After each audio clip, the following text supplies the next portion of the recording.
بسم اللہ الرحمن الرحیم۔ معزز سامعین گرامی قدر، آج انشاءاللہ العزیز سورہ کہف کا بقیہ حصہ تلاوت کیا جائے گا، اور اس کے بعد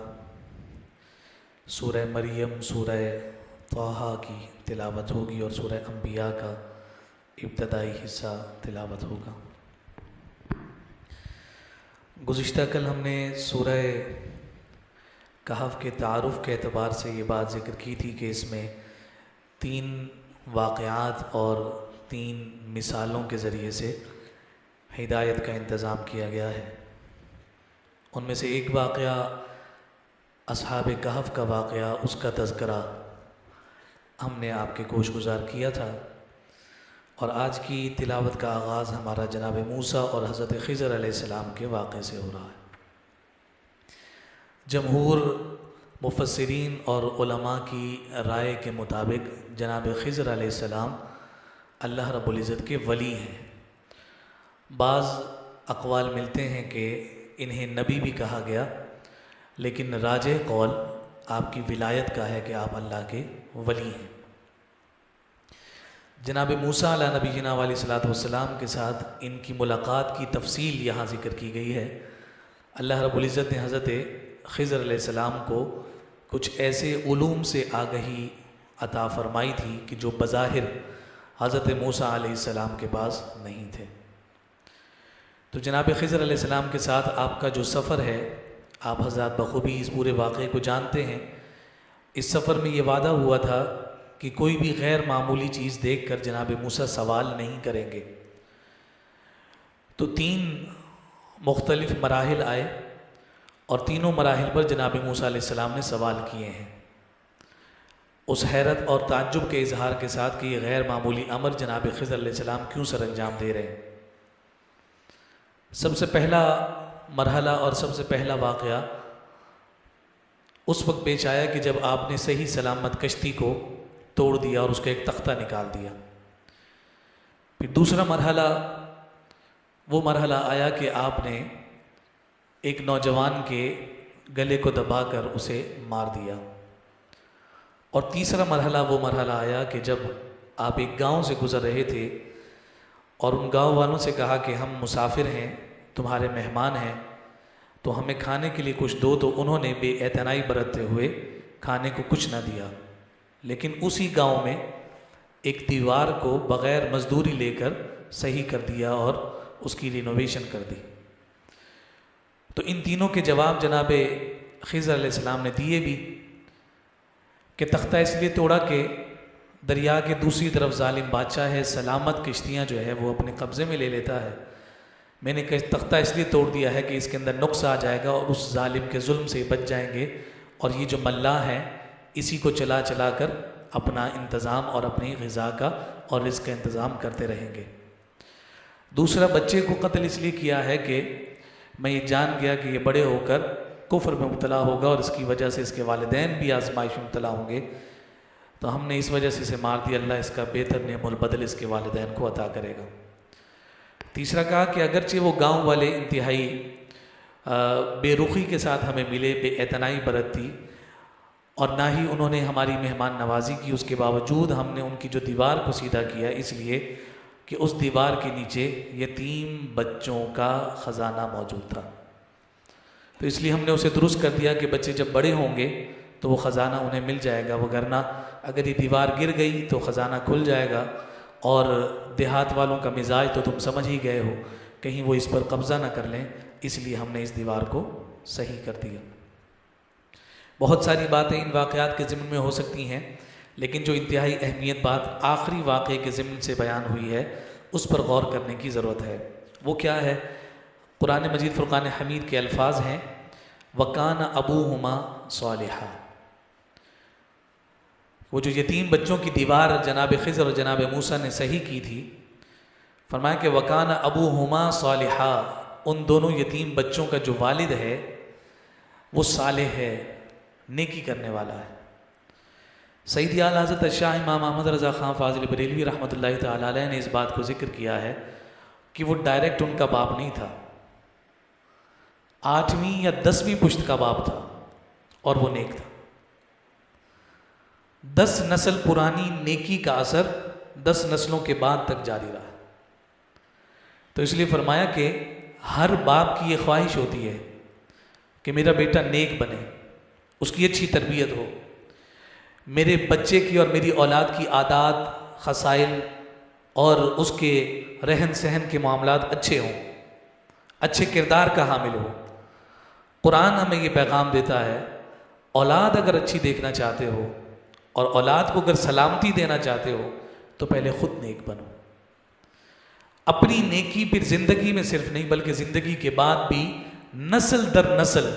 آگے منتقل ہوتی ہے، اور اس نیکی کا نور اور اس کا اثر اور اس کا فیضان اتنا دور تک جاتا ہے کہ قرآن یہ ذکر کر رہا ہے کہ 10 نسلوں تک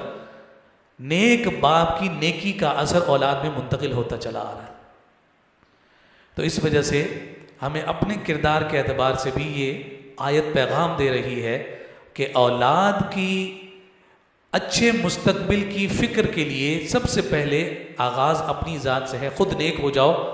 اللہ تعالیٰ اس نیکی کا اثر اولادوں میں منتقل کر دیتا ہے۔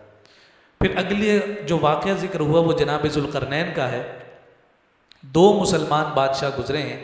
جنہیں اللہ رب العزت نے پوری زمین پر بادشاہت عطا کی ہے۔ ایک حضرت سلیمان علیہ السلام ہے اور دوسرے یہ جناب ذوالقرنین ہے۔ جناب ذوالقرنین فتوحات کا سلسلہ جاری کیے ہوئے آگے بڑھتے چلے جا رہے ہیں، تو آپ پہاڑوں کے درمیان ایک آبادی کے پاس سے گزرے تو ان لوگوں نے آپ کو روک لیا اور روک کر کہا کہ آپ کی ہم نے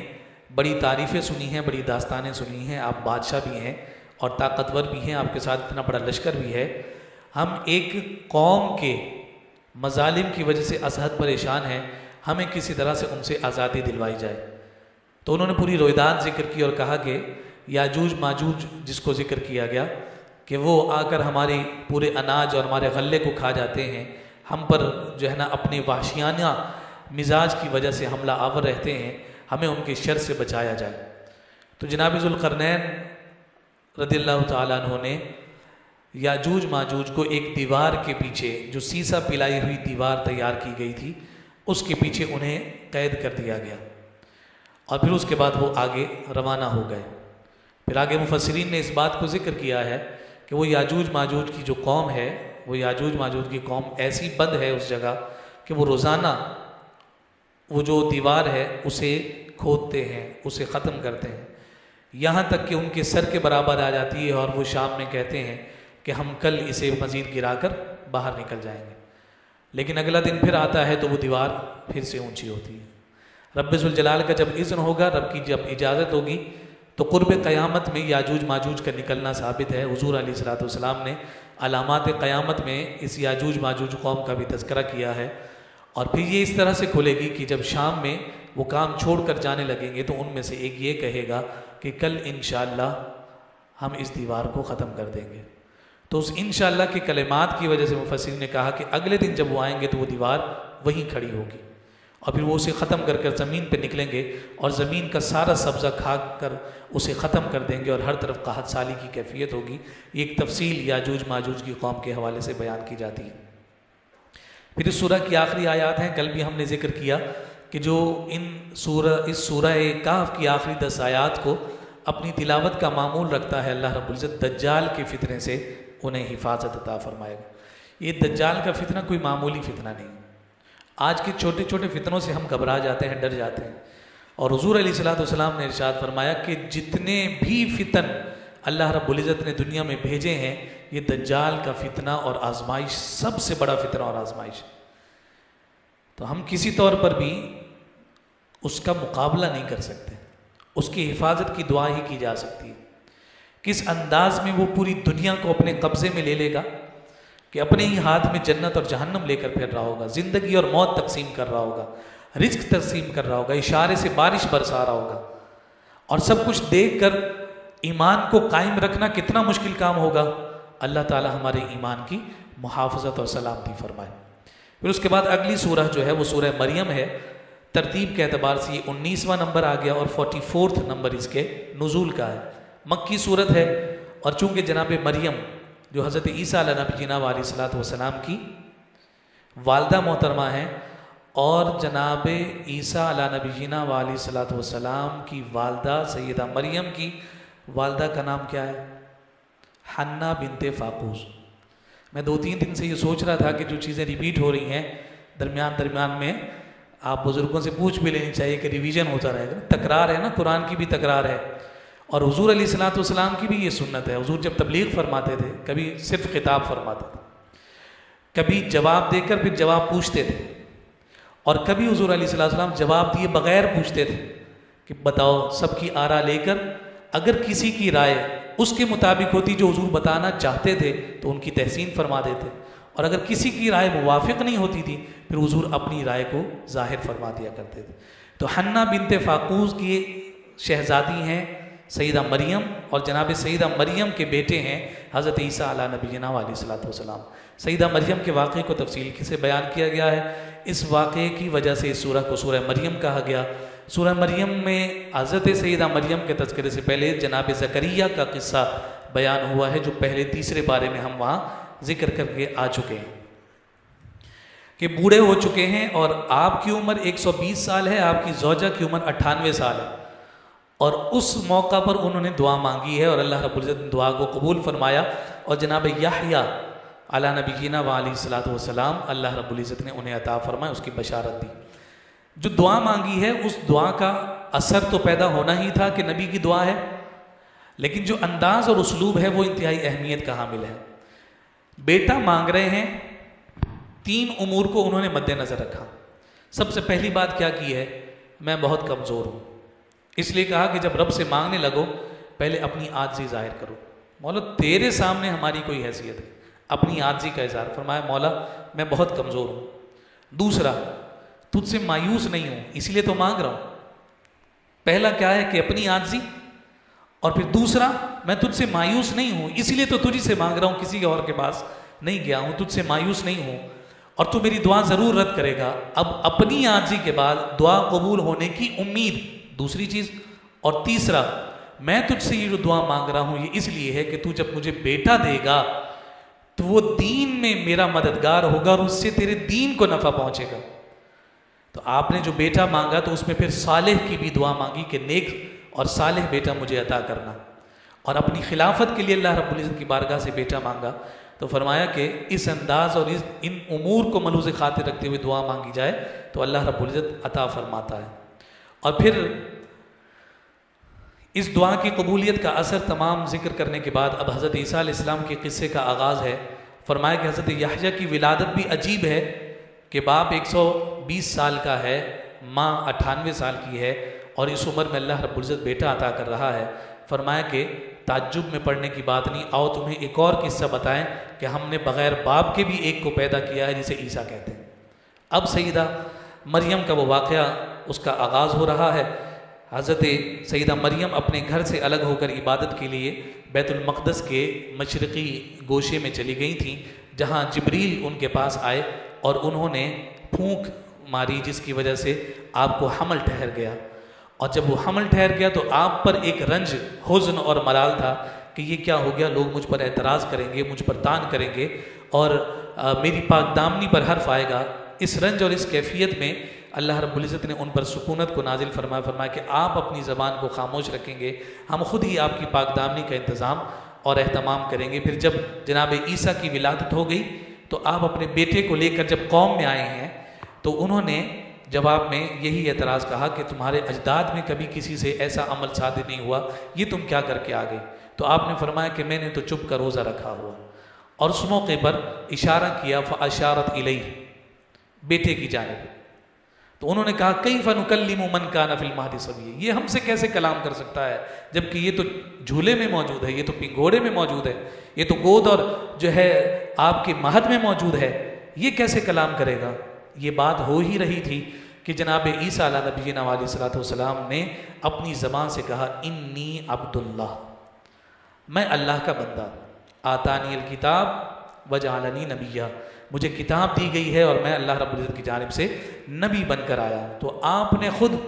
اپنی زبان سے اپنی نبوت کا بھی اعلان اس وقت فرمایا کہ جس عمر میں بچہ گفتگو نہیں کرتا، اور ساتھ ہی اپنی والدہ کی پاک دامنی کا اعلان فرما دیا۔ اب یہ غیر معمولی کیفیت تھی وہاں یہودی بھی موجود ہیں اور وہاں پر عیسائی حضرات کا بھی سلسلہ موجود ہے، تو دونوں جو ہیں وہ افراط اور تفرید کا شکار ہوئے۔ یہودی تو وہیں اڑے رہے، معاذ اللہ سو معاذ اللہ کی یہ بدکرداری کی گئی ہے اور قتل کرنے کے در پر ہوئے، اور دوسری طرف عیسائی، ان کا رجحان اس قدر زیادہ دوسری سمت ہو گیا کہ انہوں نے جناب عیسیٰ کو اللہ کا بیٹا قرار دے دیا۔ فرمایا کہ یہ دونوں چیزیں اسلام میں عقائد کے اعتبار سے باطل ہیں، حقیقت وہی ہے کہ جو قرآن مجید فرقان حمید نے بیان کر دی ہے۔ پھر حضرت ابراہیم علیہ السلام کا قصہ ذکر کیا گیا ہے، آپ کے چچا کا تذکرہ ہے۔ یہاں میں یہ بات ذکر کر دوں، عام طور پر یہ ذہن میں آتا ہے کہ حضرت ابراہیم کے جو والد ہیں وہ مشرک تھے، معاذ اللہ، نہیں، یہ جو آزر کا لفظ قرآن میں آیا ہے یہ ان کے چچا ہیں۔ آپ کے والد کا نام تارخ ہے۔ اب کا جو لفظ ہے، اب کا لفظ وہ چچا، تایا، دادا، باپ سب کے لیے استعمال ہوتا ہے، لیکن جو حقیقی صلبی باپ ہوتا ہے اس کے لیے والد کا لفظ استعمال ہوتا ہے۔ اور اس کی دلیل یہی ہے، جہاں جہاں اس چچا کی بات آئی ہے نا، کہ جس کی کفالت میں حضرت ابراہیم رہے ہیں، جہاں جہاں اس کی بات آئی ہے وہاں وہاں اب کا لفظ ہے، اور جہاں حضرت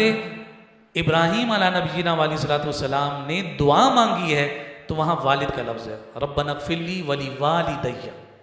وللمؤمنین یوم یقوم الحساب۔ اس کے علاوہ اور بہت ساری دلیل اس بات پر دی جاتی ہے۔ ان کا نام تارخ تھا اور یہ آزر جناب ابراہیم کے چچا تھے۔ اس تفصیل کو ذکر کرنے کے بعد آپ کی چند خصوصیات کو اور آپ کے چند اوصاف کو بیان کیا گیا۔ پھر حضرت موسیٰ علیہ السلام، جناب ادریس علیہ السلام، جناب ہارون علیہ السلام، جناب اسماعیل علیہ السلام، ان تمام کے تذکرے ہوئے، اور انبیاء کے جو ناخلف جانشین تھے، یعنی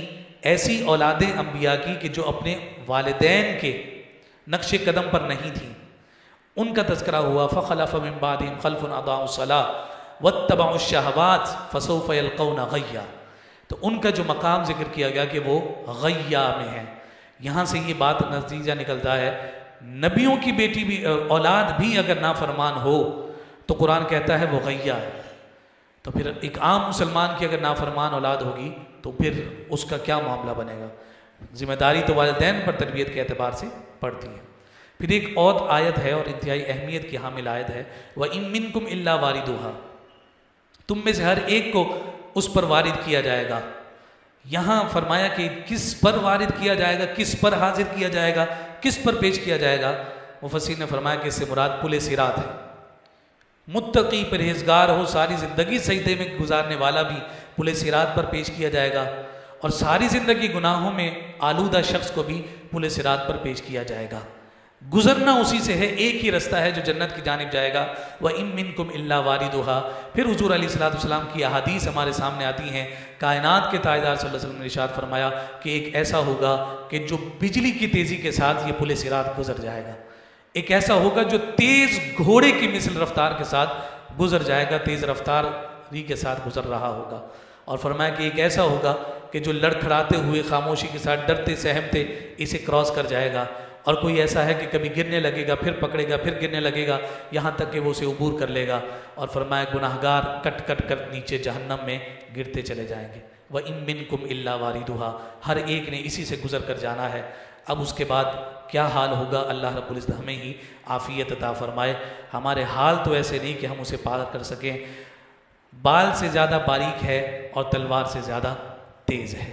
اور اس پل پر سے گزرنا ہے۔ اور یہاں بھی پھر ہمیں وہ امید نظر آتی ہے کائنات کے تاجدار صلی اللہ علیہ وسلم کی۔ حضور علیہ الصلوۃ والسلام سے پوچھا گیا، یا رسول اللہ قیامت کے دن آپ کو ہمیں تلاش کرنا ہو تو کہاں تلاش کریں؟ نبی رحمت صلی اللہ علیہ وسلم کی احادیث میں دو مقامات بڑے خاص طور پر ذکر کیے گئے۔ فرمایا کہ اگر تمہیں مجھے ڈھونڈنا ہو، مجھے تلاش کرنا ہو، یا تو میں تمہیں حوض کوثر پر ملوں گا کہ میرے گناہگار امتی جب پیاس کی شدت کی وجہ سے پانی تلاش کر رہے ہوں گے تو میں حوض کوثر پر اپنے ہاتھوں سے جام بھر بھر کر عطا کر رہا ہوں گا۔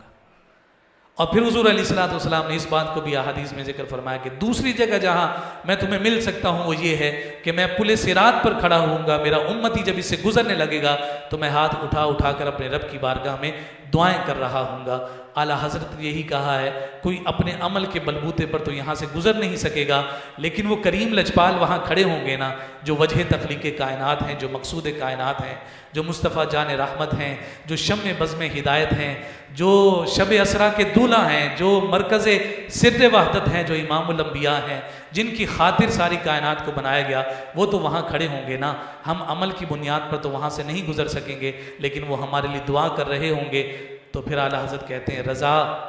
پل سے اب وجد کرتے گزریے کہ ہے رب سلم دعائے محمد، کہ دعا مانگی جا رہی ہوگی مولا میری امت کو سلامتی سے گزار دے، سلامتی سے گزار دے، اسی کی برکت ہوگی کہ رب ذوالجلال ہمیں جنت میں داخلہ عطا فرمائے۔ اب ہمیں ہی سوچنا ہے اس کریم لجپال کے ساتھ کیسی وابستگی، کیسا تعلق اور کیسا رشتہ قائم رکھنا ہے۔ ہم تو اس وقت بے وفائی کی زندگی گزار رہے ہیں، ہم تو اس وقت صحیح معنوں میں ایک غداری کی زندگی گزار رہے ہیں۔ با وفا لوگوں کے اور وفادار لوگوں کے یہ اطوار اور عادات نہیں ہوتے جو انداز، عادات اور اطوار ہمارے ہیں۔ اپنی مرضی سے اور اپنی ضرورت سے رب کو بھی یاد کرتے ہیں اور اس کے رسول کو بھی یاد کرتے ہیں، لیکن کیا ہی خوبصورت بات ہو کہ جب ہم صرف اللہ اور اس کے رسول کو راضی کرنے کے لیے انہیں یاد کریں، پھر دیکھیں اللہ اور اس کا رسول ہم پر کتنا کرم اور احسان فرماتا ہے۔ اگلی سورت سورہ طٰہٰ ہے۔ طٰہٰ حضور علیہ السلام کا صفاتی نام ہے۔ اس سورہ طٰہٰ میں بھی جناب موسیٰ علیہ السلام کا تذکرہ ایک دفعہ پھر آیا ہے اور تفصیل کے ساتھ آیا ہے۔ معجزات کا تذکرہ کیا گیا ہے جو انہوں نے اپنا نائب جناب ہارون کی صورت میں طلب کیا، وہ کلمات بھی موجود ہیں آج کی تلاوت میں۔ پھر اس کے بعد جناب موسیٰ کو فرعون کے پاس جو بھیجا گیا ہے قول لین کے ساتھ، کہ اس کے ساتھ نرم گوئی کرنی ہے، پیار سے اسے سمجھانا ہے اور خوف کرنے کی ضرورت نہیں ہے، ہم تمہارے ساتھ ہیں، اگر وہ تم پر کوئی مظالم کرنے بھی لگے گا تو ہم تمہاری حفاظت کریں گے۔ پھر اس کے بعد جادوگروں کا واقعہ ایک دفعہ پھر ذکر ہوا ہے۔ یہ ساری تفصیل آج سورہ طٰہٰ میں ہمیں نظر آتی ہے اور آج کی صورت میں وہ موجود نظر آئے گی۔